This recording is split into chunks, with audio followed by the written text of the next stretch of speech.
Black fatherhood, my kind of hood. We here to do work, and it sounded good. Sometimes you listen, most times you judge. Try to pick our names about the mud. Black fatherhood, my kind of hood. We here to do work, and it sounded good. Sometimes you listen, most times you judge. Try to pick our names about the mud.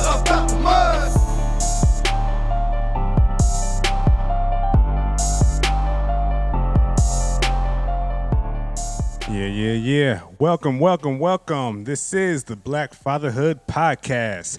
I'm your host, Ro Jones, and I appreciate y'all so much for listening. This is episode 7. Yes, episode 7 of the Black Fatherhood Podcast, man. A beautiful thing. Keeping it moving right along. 2021, we here. Started the year off with a nice interview with Nkume Boja Brock, talking about things like black fatherhood, police brutality, activism, the uprising. A lot of great things we talked about. Check that episode out. That's episode 6. That's live on YouTube, buzzsprout.com. Check out the clips on the Facebook group, Black Fatherhood. We on TikTok, man. We everywhere. TikTok, Instagram, at Black Fatherhood Podcast. We all over, man. I love it. So you can definitely check me all over this social media map. The hands extended. My arms are everywhere. I'm like an octopus, man. Every little corner, every nook and cranny of this social media space, man. It's a beautiful thing. Today we're talking about black fatherhood and the National Football League. And I thought that was a very intriguing topic. But of course, what specifically are we going to talk about? We're going to talk about representation of black fatherhood in the NFL. Representation of a male authoritarian figure, which, believe it or not, many don't have in the NFL, especially when you're speaking about the black players. Now, I'm not the most all-knowing person when it comes to football. I'm more of a basketball fan myself, but I do know what it's like to grow up without that male authoritarian figure. Not easy to grow up without that, you know? And so I can't imagine being in an aggressive sport like football and not knowing what it's like to grow up with a male figure that gives you discipline, structure, and the like. I can imagine what it's like in the household. So I can only equate that household to the NFL because I guess the NFL is a household where the players live, right? Players, the owners, the coaches, all the staff. And in that household, you got the hierarchy, of course, you know? Got the owners, head coaches, assistant coaches, lots of different coaches in football. You know, you have a lot of male figures to listen to, but how many of those male figures as a black player, how many of those figures look like you?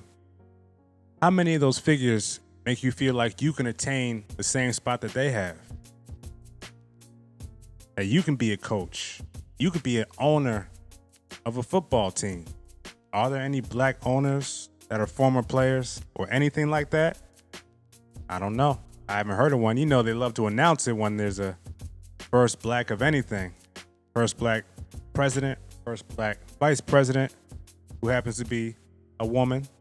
First black Supreme Court judge, first black everything in this country. But, you know, it makes it seem so amazing and surreal, right? But go across that pond and nothing but black people running everything.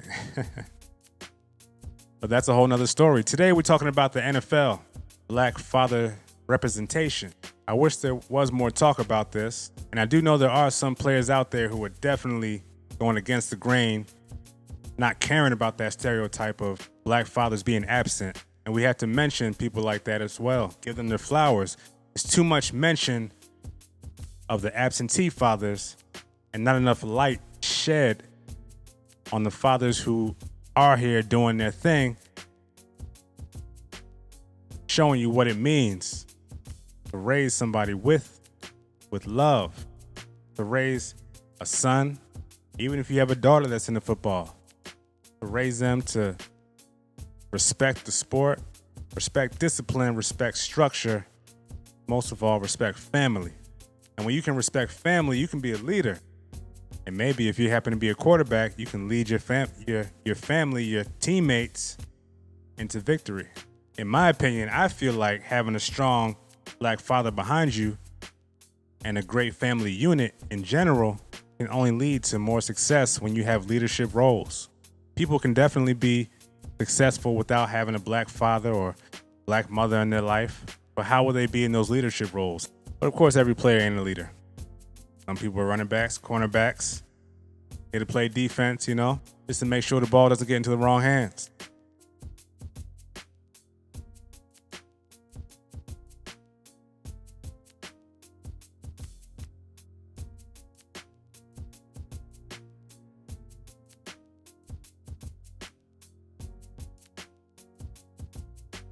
Making sure the ball doesn't get into the wrong hand.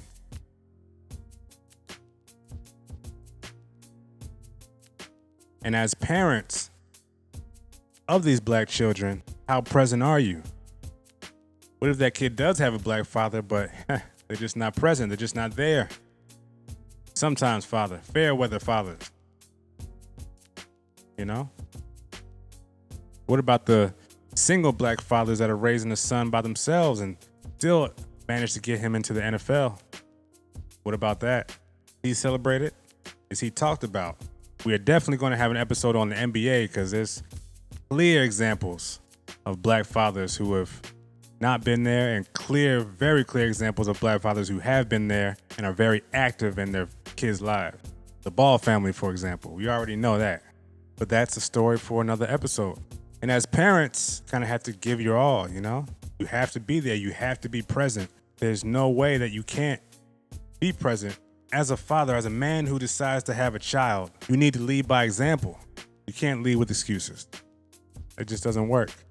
You have to show and prove who you are, who you plan to be for them, and who you want them to be. And they'll learn who they want to be by watching you, by watching through your lens. I put a quote on the Facebook group this past week. The quote says, "Being a great father doesn't require money. Rather, it requires your time and interest in the well-being of your kids." I thought that was a great quote. I told people to take it as they will. You can interpret that in many different ways.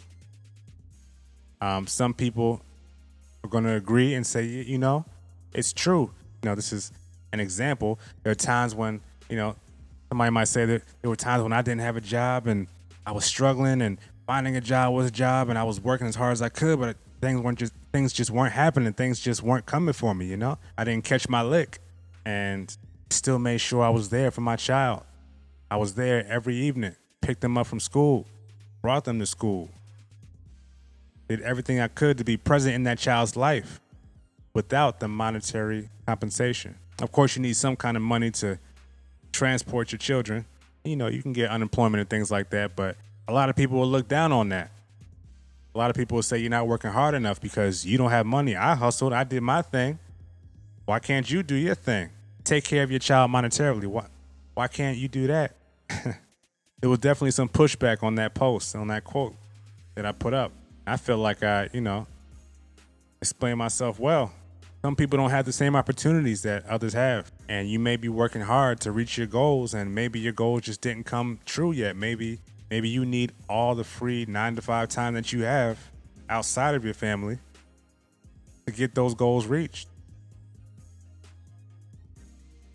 And, gotta sacrifice. You gotta sacrifice sometimes. And, you're working hard to get those goals and attain those things that you want, but the money might not be coming in. And that's okay, because you're still there. You're still there showing that no matter what, I'm not going to leave your side. The Pursuit of Happiness was a great example of that, I don't remember his name in the movie, but Will Smith was not going to ever let his son leave his side. He fought hard. He said, "You are not taking my son away from me." He fought hard to keep that bond strong. There's definitely some out there that do. There's a lot out there that do. Way more than you think. As far as statistics, we can definitely talk about the stats. There's definitely some supporting evidence, and I've touched on this before when I talked about, black fathers in prison. There's definitely supporting evidence The stats say, roughly 38.7% of black children under the age of 18 live with both parents. Not a bad number. That's almost 40%. That's actually a lot of people. A lot of people. 57.6% of black children are living absent their biological fathers. But that doesn't mean they don't have a step parent in the house or a guardian. Doesn't mean that. Or even a boyfriend. You never know. It just means they're absent their biological fathers. That's a very specific stat. And I think that specificity, that was a tough one. I think that specificity is important to note because, there's definitely men who step up and take care of other men's children for the men that can't do it themselves. That's a whole nother thing. That's a feat in itself. And the last stat I'm going to hit you with is 55.1% of all black children are living in single-parent homes. That's crazy. But another thing to point out about that is a single-parent home can definitely be a father, as I said. And if you are that father that is pushing your son to be in the NFL, you got to make sure your imprint is on them. That when they think their thoughts, they hear your voice. When they have doubt in their mind, they hear your voice. It's cool to have a coach that eggs you on and pushes you to do your best. That's just on the field. Y'all might go have some pizza later after a victory or a great practice. But you always know when you go home, that's the voice. That's the voice you're going to listen to. Your father, your mother. The imprint has to be there. On episode 6, on my interview with Nkume Boja Brock, he mentioned that as well. You have to be in your kid's head. Because when they're out there in the world, no one's going to, tell them the things that you can tell them. No one's going to give them that guidance that you can. No one's going to know them the way that you will. No coach, no gym trainer, no teammate. Everybody's going to have different types of relationships with you. No one's going to have the same relationship that a father will have with you. The same always goes for mothers. Always. We never leave the mothers out. Have to talk about the black fathers because the black fathers get beat down on the media and everyday conversation. I see it. I hear it. There's a lot of support out there for black fathers, and we have to realize that. And when you are a black father that is built to raise a man, and you decide that you're built for that life, you're only going to raise someone that's going to, stand on their own. And if they can't stand on their own, then hopefully you are always there for them. But they can still try to lean on you because a parent's job is never done. I'm learning that all the time, no matter what. Our child's a toddler, but I still know that parent's job is never done. There's just no days off. Always have to work towards a goal. And so those stats that I gave, like I was saying earlier in the podcast, it just doesn't give a clear picture of the positive side of being a black father to your children. It doesn't recognize black men who are very present and play a very active role in their children's lives. And we need to do that. We need to support our black father because they are definitely appreciated. Your relationship with the mother of your child, your relationship with your own father growing up or lack thereof, that doesn't stop you from being a good father or being there for your child. It doesn't stop you. It doesn't take you out of the running. That trauma does have to be healed. But just like you have to go to work every day, no matter what you're going through, you got to do it if you want to live. You got to do it. And this is another one of those things. Life is full of those things. Here's another one. You, the DJ Khaled voice. You have to cultivate the relationships that you have in your life as much as you can. Whatever you can save, save it. Can't save it, try to make your children understand why. Got to resolve conflict.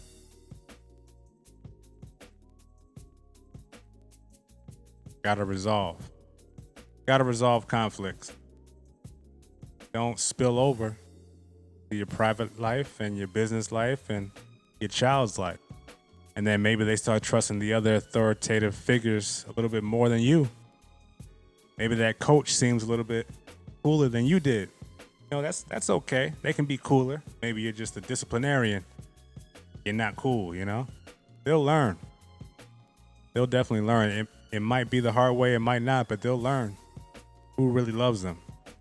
So if you're there for them, there's nothing that they can't know.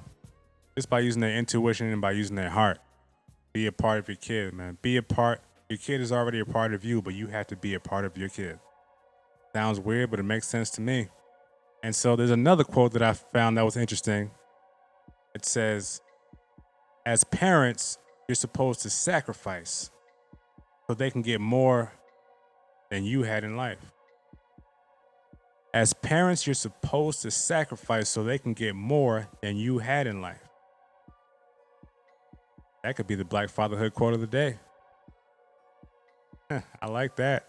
We usually save that to the end, but hey, just stick with that one.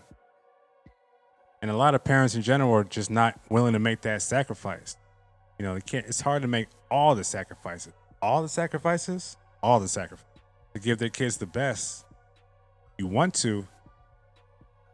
I'm even including myself in this. It's not easy. It's definitely not easy to give all of yourself over because you have to pretty much. It's not always easy, especially if you have kids and they're really young and you're still kind of young yourself. You're not quite 40 yet, even though 40 is the new 30, as they say. But you're in your 20s or late 20s, early mid, late 30s. You're still feeling young. Hopefully, you may still feel like you have some life left, some things to do that you weren't planning on doing with a kid. You still got to be there through everything. No matter if you take time off for vacation, you got to call your kid every day. Make sure they're good. If your kid's older, call them every other day, every 3 days. Just to make sure they're good, just to do your part. My uncle always says, as long as I call and I do my part, nobody can say nothing about me. I made sure I called. I made sure I present. And he's like that with the whole family. He calls everybody. And no matter what you want to say, you love it. Because once that's gone, once that presence is gone, if you had a second of it, you won't know how you lived without it. Now, I'm getting deep, I'm getting philosophical, but trust me, we're getting to the meat of things. So back to sacrifice, you have to sacrifice time in order to give a child what's necessary to survive. That's how you give them the tools to help them grow. Time is what they need. Money is great. Money can do a lot. Money cannot, really money can buy you time as well. But most people don't have the money to buy their time, to buy their freedom back. Because not working a 9 to 5 is gaining your freedom, right? If you can still survive without that job, gaining your freedom. I watched a documentary on Jalen Ramsey, cornerback in the NFL, and he said his father would work all day, sometimes work all night on his second job, come home on a Saturday morning and still take them out to football practice, still be there, still take them to karate practice, whatever they did, take them to the mall, still did everything he was supposed to do and never complained, didn't say anything about how tired he might be, wouldn't even sleep, and still be there for his kids. And Jalen Ramsey, he comes back home, whenever he's off. On the off season, he comes home. He goes home to Tennessee, I believe he's from, and he stays with his family. And he practices in the garage where he grew up, because that's where him and his dad grew up. That's where him and his brother practiced. That's where they all worked out. To help him be the best he could be, his dad sacrificed himself to make sure his son could be all that he could be. And Jalen Ramsey ended up becoming the 5th overall draft pick. It's amazing what your kids can get out of you just pouring your time and pouring yourself out into them, It's really amazing. As a newish father, I'm newish, got a toddler, 3 years old. We're very lucky to have such a smart little man. But as a newish father, I now know that it takes a lot of work. As a newish father, I already know that you need to sacrifice and implement this kind of mindset into your world.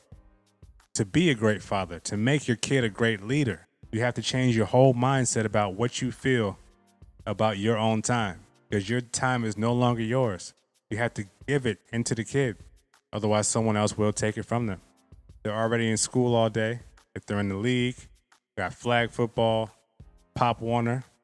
They're with their coaches all weekend. Hopefully you're there. But if you're there, you're probably on the stands every available second that they have.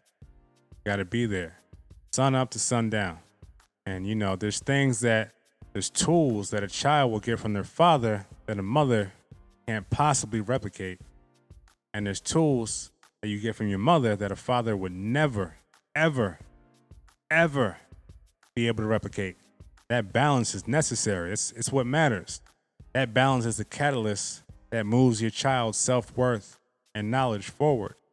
And again, otherwise someone else will be teaching your kid what life is all about. And this episode is all about the mindset, celebration of Black fatherhood in the NFL. The mindset of what it's like to be that Black father or to be without that Black father. And if you're without that Black father, who is your disciplinarian figure, authority figure? Who is that for you? Maybe one day I'll be able to have a young NFL player on the show, or a vet, or a former. I would love it. We're going to speak that into existence right now, right here, right now. We're speaking that into existence. It will happen. Now, in a piece I read from a football player, linebacker James Harrison, he wrote a piece called Confessions of an NFL Hitman. He spoke on the issues that he had with Commissioner Robert Goodell, who you may or may not have heard of. And basically, he had issues with his approach to authority. He felt that his approach was more lenient towards white players than it was towards Black players. Noticing that he just had different standards set. And of course, writing a piece like that, he got pushback. James Harrison. Everybody didn't like it. For one, sports columnist Greg Doyle, he seems to think that Robert Goodell is a strict disciplinarian, but he's definitely no racist. So the claim that Goodell could possibly be a racist, or even that he treats Black players different, was not recognized by this non-Black sports columnist. He felt that there was no way that he could be treating non-Black players differently or unfairly. He had a lot to say about this piece that James Harrison wrote. Go read that. Go check that out. Support more than just the game, Go support an author, a writer, columnist, James Harrison. But of course, the columnist felt that, the commissioner, Robert Goodell, runs his league the same way you run your household. And sometimes, of course, when there's no excuses, no shortcuts, when you run a football league like strong parents run their family with rules and parameters, why wouldn't the 16-year-old, feel slighted when he sneaks out at night for a party and goes drinking and then gets caught and put on punishment for 3 months? Nope. Who would like that? The teenager wouldn't like that. Why would they like that? Of course not. Who would? Right? So that's what he likened that to, Greg Doyle. Even ESPN's Colin Cowherd went on the air to basically say the same thing and, recycle old rhetoric about Black fathers not being at home, how there's a high percentage of African-American males who are without their father, with no disciplinarian besides their mother, and how usually it's the women in their lives that raise them and teach them how to be all they can be. Then they go to college. These are NFL players we're talking here. Then they go to college, may or may not become a star. Just being on the team, most likely you're given somewhat of a star status. And even their college coach may give them more leeway, not be so hard on them and disciplinarian, because when you're a star for the program, you're going to get treated better, right? It's portrayed all the time.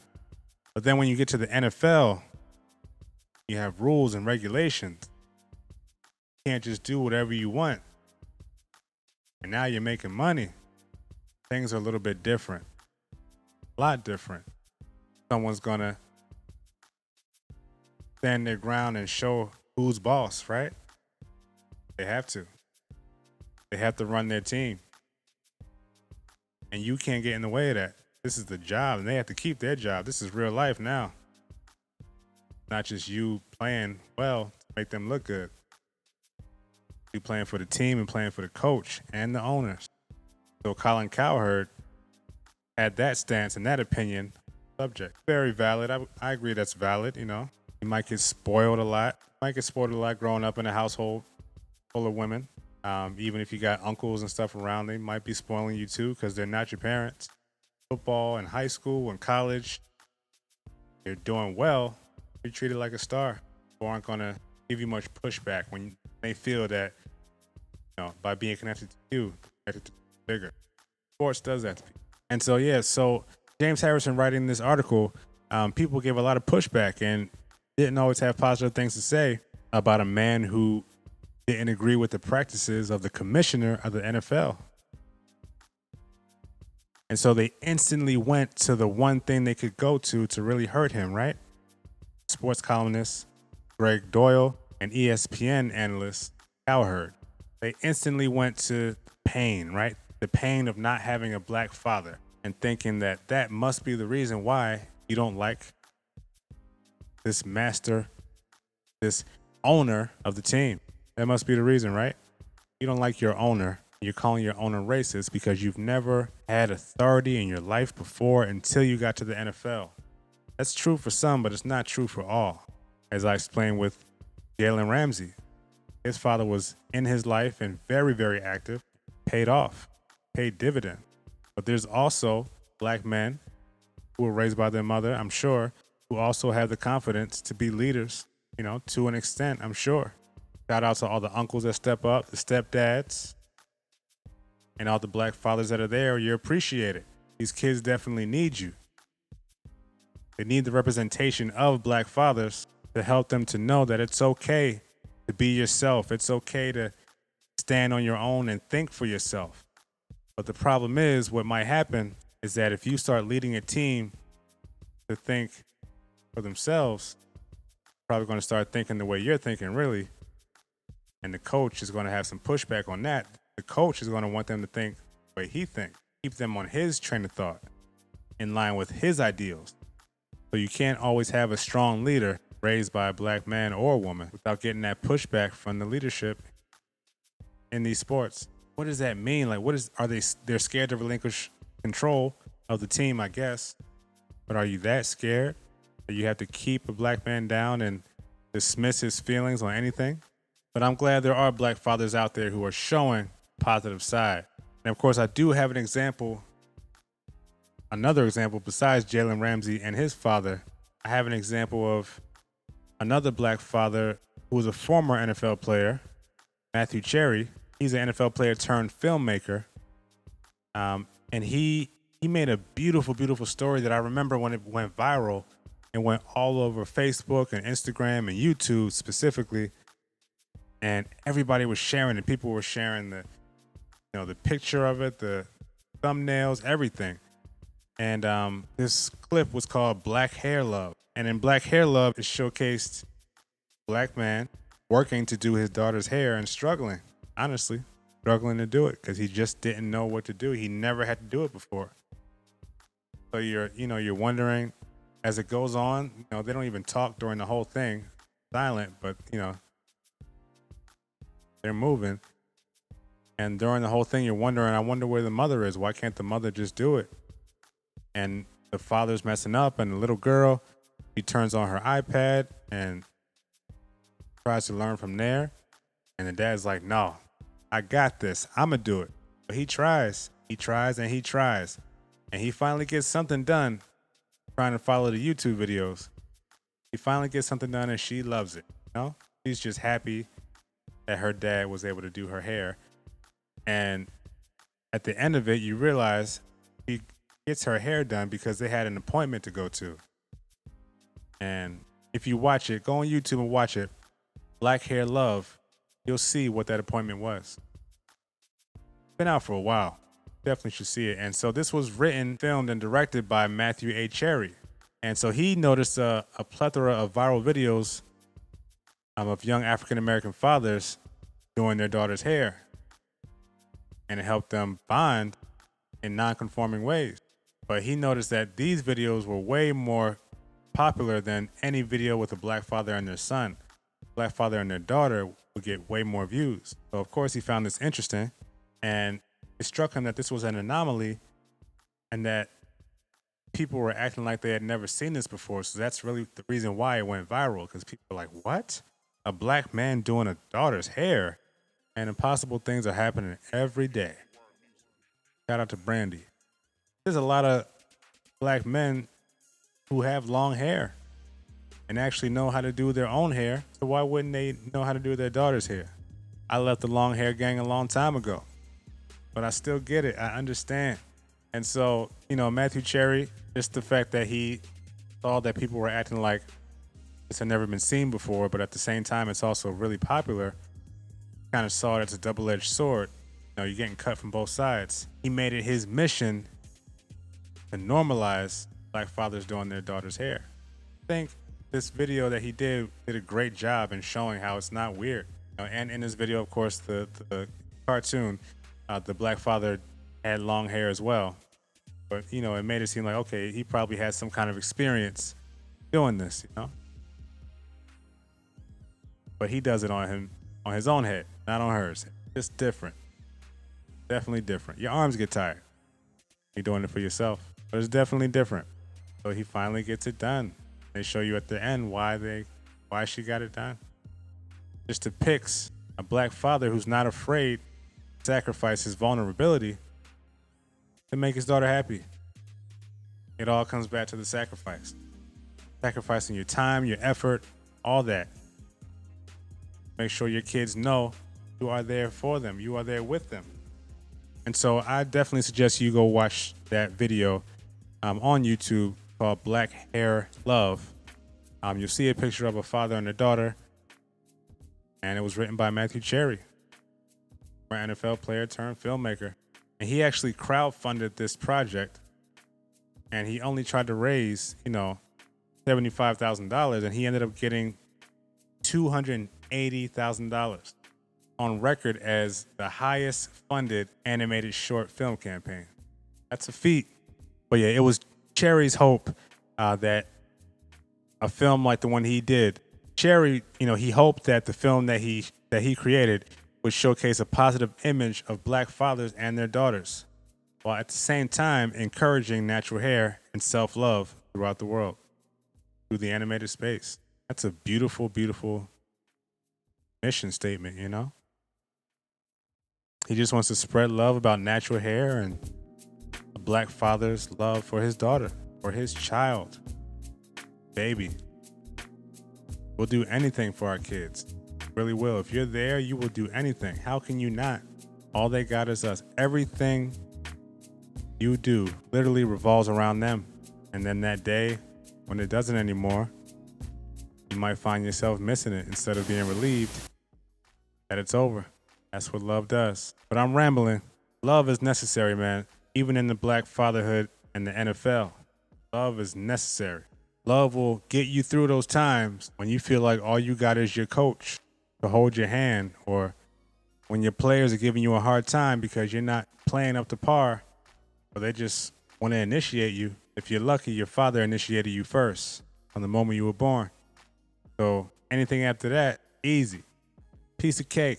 They can't hold you down at all, because you know who you are, and that voice in your head, black fatherhood. And so shout out to Matthew Cherry, shout out to James Harrison, people speaking out about what they believe in when it comes to black fatherhood, when it comes to representation. Shout out to these black NFL players showing the positivity. It's actually a beautiful website that I found around, community and families. And this website was created by two-time Super Bowl champion Torrey Smith and his wife, Janelle. It's called Level 82. And it's called Level 82. And Level 82 seeks to leverage the power of community collaboration to enable all Baltimore families to reach their full potential. Should I say Baltimore? All right, I'm done.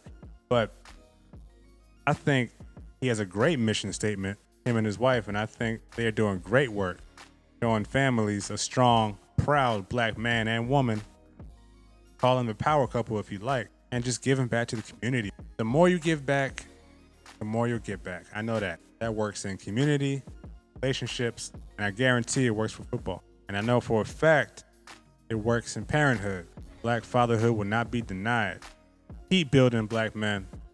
We appreciate you. You're strong, and your support is necessary. As long as they have you by their side, a phone call away at least, these players, these soon-to-be NFL players, these college football players, draft players, second-string players, whatever, they will have your voice in the back of their minds telling them it's going to be okay. No, son, don't listen to that. That's not right. Son, listen to your heart. Son, what would your mother say? You know? Need those collective voices in your head. Make the right decisions. That's what the Black Fatherhood is all about, that collective voice from the community. And with that, we're going to sign off. We dove into the brains and the minds of some of these NFL players who happen to be black fathers and NFL players who are sons with strong black fathers, and the misrepresentation of the absent black father and how that's solely talked about and not the ones that are present that are there. So I gave some great examples of fathers, Matthew Cherry, Torrey Smith, who were there supporting community, supporting a positive black male image. And that's what I'm here to do at the Black Fatherhood Podcast. So please follow me on TikTok at Black Fatherhood, Twitter at Black Fatherhood without the D. Replace the D with the 1, so it's Black Fatherhood 1 on Twitter, Instagram at Black Fatherhood Podcast, YouTube at Black Fatherhood Podcast, and of course, download the podcast at buzzsprout.com, blackfatherhoodpodcast.buzzsprout.com. Please feel free to subscribe, like, and hit the notification bell on YouTube. You get notified every time I'm on there, every time we premiere a video. Usually we premiere every Monday at 12 noon Eastern Standard Time. I hope y'all tune in. Available everywhere podcasts are heard on all podcast platforms: Spotify, Apple Music, Google Podcasts, Stitcher. I'm all over there, man. Check us out. Check out all the past episodes. Go through, download them, watch them on YouTube, scroll through. Tell me what you like. Tell me what you don't like. Comment. I love the feedback. Every little thing helps. What do you want to hear on the podcast? If you like the background music on the podcast, please feel free to check the description and you can see the artists that created the beautiful music. Gotta love that copyright-free music. I hope you all stay safe out there. COVID is real, but there's still something fake going on.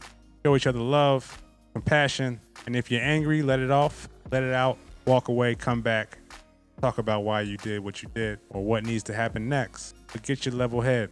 Keep building the community. Share this all around. Share your love. Spread the wealth. Got another interview coming up very, very soon. Sometime in February, we'll be posting that interview. We're going to get the woman side of things on the Black Fatherhood Podcast. You know, see what a woman has to say about Black fatherhood. I think that's necessary. 100% necessary. And with that, peace and love, y'all. Don't forget, join the hood. Black fatherhood, my kind of hood. We here to do work, and it sounded good, Sometimes you listen, most times you judge. How to pick our next